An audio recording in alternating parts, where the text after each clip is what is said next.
मुफ्ती साहब बहुत बहुत शुक्रिया। मेरा आखिरी सवाल आपसे होगा इकरास के अपने मुराबहा के वास्ते से, कि जिस तरह से इकरास मुराबहा कर रहा है घर के लिए, हलाल मॉर्गेज के लिए, उसमें एक अमोर्टाइजिंग शेड्यूल लगा हुआ है जिसमें जो खरीदार है इकरास से कमोडिटीज़ का, जिसके तहत वो मॉर्गेज ले रहा है, उसमें एक प्रॉफिट या रेंटल दे रहा है। वो कैलकुलेट हो रहा है उसी तरह से जिस तरह से कन्वेंशनल में रिबा बेस्ड मॉर्गेज कैलकुलेट होती है, यानी इंटरेस्ट जो पे करता है एक कन्वेंशनल में। तो ये ज़रा समझाइएगा कि किस तरह से हमने ये हलाल स्ट्रक्चर बनाया है और इसमें और रिबा बेस्ड मॉर्गेज में क्या फ़र्क हो गया। हालांकि अगर देखा जाए दोनों रिपेमेंट शेड्यूल को हम साथ साथ रखें तो दोनों का तर्ज और अंदाज एक जैसा ही लगता है। इस पे ज़रा रोशनी डालिएगा प्लीज़। देखिए, बड़ा वैसा बड़ा कॉमन सा क्वेश्चन है और लोग बहुत सवाल पूछते हैं, और इसको समझने के लिए तो सादा सी बातें समझ लें तो ये मसला समझना आसान हो जाता है। और वो ये है कि जो जितने भी फाइनेंशियल इंस्टीट्यूशन हैं, चाहे वो हाउसिंग फाइनेंस करते हों या इसके अलावा कोई और स्पेसिफिक फाइनेंसिंग करते हैं, जनरल फाइनेंसिंग करते हैं, वो फाइनेंशियल मार्केट का हिस्सा होते हैं। यानी कि फाइनेंशियल मार्केट का हिस्सा होने का मतलब कि जो कस्टमर उनके पास आता है वो तवक्को ये रखता है कि ये जितने में दूसरों को देते हैं उतने में मुझे भी दें, और वो ये भी तवक्को रखता है कि मार्केट में जो रेट चल रहा है वही मुझसे भी लिया जाए। यानी कि मिसाल के तौर पर अगर कोई इकरास के पास आता है तो हर आदमी आकर इससे तवक्को रखेगा कि अगर कन्वेंशनल वाले आपके साथ 4% पे काम कर रहे हैं तो इकराज वाले भी 4 पे करें, और अगर इकराज वाले कहें कि नहीं हम 4.25 पे करेंगे तो लोग कहते हैं आप ज्यादा क्यों ले रहे हैं। तो होता यह है कि जब डिमांड आती है तो लोग कहते हैं कि आप हमसे तकरीबन उसके आसपास चार्ज जो कमर्शियल ले रहा है।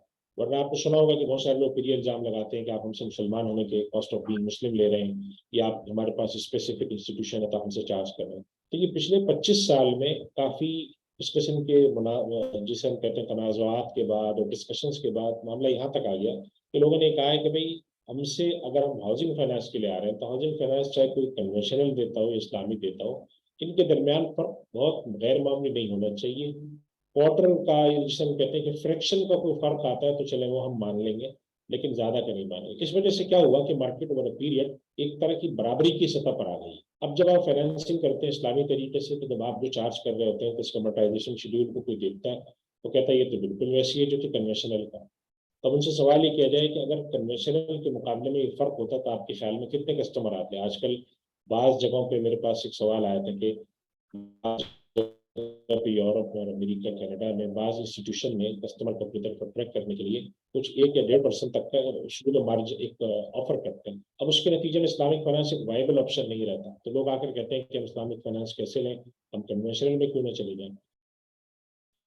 इसकी वजह से ये एक जिसे हम कहते हैं कि मार्केट की फोर्सेस की वजह से इक्विलिब्रियम क्रिएट हुआ है बराबरी का, ये उसकी वजह से चलता है। अब हम ये देखते हैं किसी चीज के हलाल हराम होने के लिए कि ये कॉन्ट्रैक्ट जायज हुआ या नाजायज हुआ। अगर कॉन्ट्रैक्ट आपका सही है लेकिन आपकी जो शरह है नफा की, या आपका जो रेट है वो कन्वेंशनल से मिलता हुआ है, तो उसका रीजन ये नहीं है कि आप भी सूद खा रहे हैं, बल्कि रीजन ये है कि आप चूंकि कमर्शियल मार्केट में बैठे हैं और आप एक कमर्शियल एंटिटी है, तो आपकी भी ख्वाहिश होती है कि मैं उतना चार्ज करूँ जितना कम से कम वो चार्ज कर रहा है।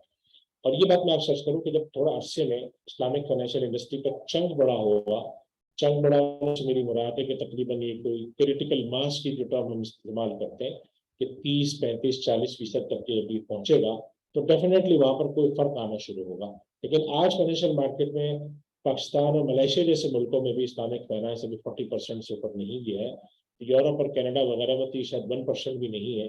तो वहां पर जो डोमिनेंट मार्केट होती है कन्वेंशनल रेट उसका चल रहा होता है, उसकी वजह से ये करते हैं। तो शरिया स्कॉलर इस बात को हमेशा ही कहते हैं, रेकमेंड करते हैं कि आपका रेट भी अगर अच्छा है कि उनसे फर्क हो, लेकिन अगर रेट में फर्क नहीं हो सकता तो कम से कम आपका जो अंडरलाइन कॉन्ट्रैक्ट है वो शरीयत के उसूलों के खिलाफ ना हो, ताकि आपका जो लेना देना है चाहे वो इजारा का हो, बराबर का हो, वो हलाल हो। ये बुनियादी तौर पर वजह है जिसकी वजह से आपका मोनेटाइजेशन शेड्यूल आपको एक जैसा लग रहा होता है। लेकिन कॉन्ट्रेक्चुअल डिफरेंस है, एक हलाल है और एक हराम है, लिहाजा हम इसको जायज़ कहेंगे, उसको नाजायज़ करेंगे। बहुत बहुत शुक्रिया मुफ्ती अरशद एजाज साहब, आपके वक्त का आपने बड़े तफसील से जवाब दिए। आपका बहुत शुक्रगुजार हूँ मैं। जज़ाकुमुल्लाह खैर और अस्सलाम वालेकुम वरहमतुल्लाहि वबरकातुहू। वालेकुम अस्सलाम।